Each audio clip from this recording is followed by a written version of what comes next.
लोकसभा चुनाव 2024 में कुछ ही महीनों का वक्त बचा है। सभी दल अपनी राजनीति को 2024 के हिसाब से सेट करने में लगे हैं, तो वहीं कांग्रेस की हालत ऐसी हो गई है कि आगे कुआं और पीछे खाई।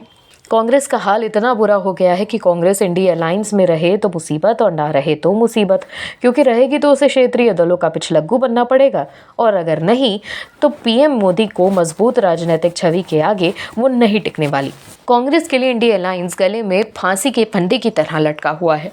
कांग्रेस के सामने इंडी अलायंस के कुछ घटक दलों ने फिर से कुछ शर्तें रख दी हैं, जिसने कांग्रेस को बड़ी परेशानी में डाल दिया है, क्योंकि इंडी के घटक दलों ने तो इस बार कांग्रेस को ही दांव पर लगाने के लिए कह दिया है। लोकसभा चुनाव को लेकर सभी पार्टियां तैयारी में जुट गई हैं। राजनीतिक दलों के लिए समय अपनी चुनावी रणनीति को धार देने और पिछली बार से ज्यादा सीट जीतने की स्ट्रैटेजी बनाने का है। इस बीच इंडिया अलायंस की सबसे बड़ी पार्टी कांग्रेस मुश्किलों में फंस गई है। इस मुश्किल की वजह कुछ और नहीं बल्कि राहुल गांधी की वायनाड सीट है। आगामी चुनाव के लिए राहुल गांधी को ये सीट छोड़नी पड़ सकती है और उन्हें किसी और सीट से लड़ना पड़ सकता है। दरअसल इंडिया गठबंधन में शामिल कम्युनिस्ट पार्टी ऑफ इंडिया ने कांग्रेस को मैसेज दिया है कि अगर राहुल गांधी वायनाड से चुनाव लड़ते हैं तो ये गठबंधन के लिए ठीक नहीं होगा।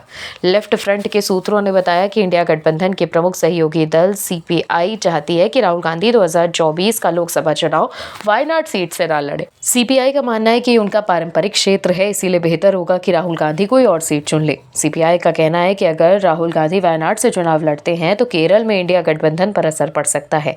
एक मीडिया रिपोर्ट में सूत्रों के हवाले से कहा गया है कि सीपीआई चाहती है कि राहुल गांधी सिर्फ वायनाड की सीट से ही नहीं, केरल से बाहर चले जाएं और लोकसभा का चुनाव किसी दूसरे राज्य से लड़ें। राहुल की ये नई सीट क्या हो सकती है, इसे लेकर सीपीआई ने कांग्रेस को सुझाव भी दे दिया।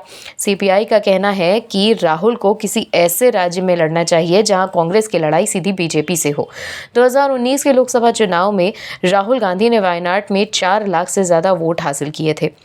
2014 के लोकसभा चुनाव में भी कांग्रेस के एम.आई. शानवास ने सीपीआई के सत्यन मुकेरी को करीब 20,000 वोटों से हरा दिया था। वहीं 2009 में वायनाड लोकसभा सीट पर पहली बार हुए चुनाव में कांग्रेस के एम.आई. शानवास ने जीत का परचम लहराया था। दरअसल इंडिया अलायंस से पहले केरल में कांग्रेस का मुकाबला वाम मोर्चे से होता था और वाम मोर्चे में शामिल सीपीआई केरल की त्रिवेंद्रम, त्रिचूर, मलप्पुरम और वायनाड सीटों पर चुनाव लड़ती थी।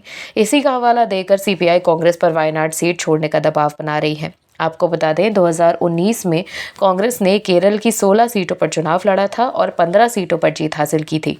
इस जीत के पीछे राहुल गांधी का वायनाड से लड़ना एक अहम फैक्टर था।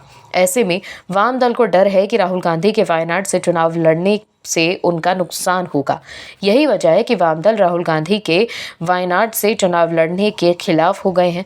कुल मिलाकर देखा जाए तो इंडी गठबंधन के दल आपस में ही लड़ रहे हैं। ऐसे में ये मोदी से मुकाबला करेंगे कैसे, समझ नहीं आता। और भी वीडियोस देखने के लिए चैनल को सब्सक्राइब करें और बेल आइकन को दबाएं।